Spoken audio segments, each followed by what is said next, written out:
Là, je parle aussi à partir de l'expérience que j'ai eue de l'accompagnement de personnes qui sont devenues très dépendantes, effectivement, qui ont perdu leur autonomie, qui ont dû confier aussi leur corps aux mains des autres, accepter de ne plus pouvoir faire ce qu'ils faisaient avant, et même, par exemple, leurs toilettes, qu'ils ont été obligés, même pour l'intimité, je dirais, être obligés de faire appel aux autres. Ce sont des expériences qui, là encore, dans notre civilisation occidentale, sont des expériences que nous redoutons beaucoup, parce que toutes nos valeurs sont du côté de la maîtrise, du contrôle, alors que peut-être que dans d'autres civilisations, cette diminution-là n'est pas vécue comme une catastrophe.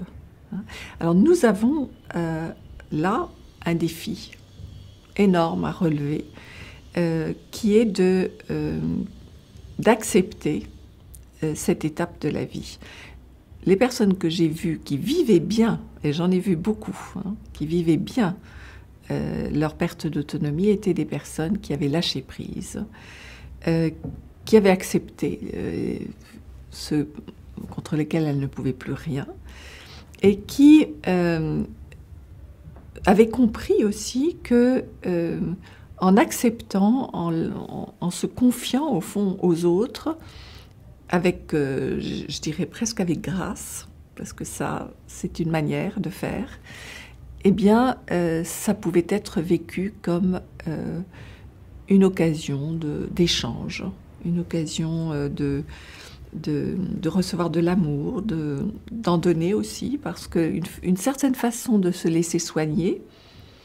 c'est un don. Je l'ai vu avec des infirmières et des aides-soignantes qui me disaient « Moi, j'adore aller m'occuper de Madame Untel parce qu'elle elle est tellement gracieuse dans sa manière de se laisser soigner que ça nous fait du bien, ça nous valorise, on a l'impression de nous-mêmes de lui apporter quelque chose. Et là, on a le sentiment que la vulnérabilité extrême fait appel à l'humanité de l'autre et que c'est une expérience que l'on a finalement peu l'occasion de faire dans la vie, puisque nous sommes tous tellement autonomes et que nous voulons faire les choses nous-mêmes. Donc nous avons peu l'occasion finalement de faire appel à l'aide des autres et de vivre cette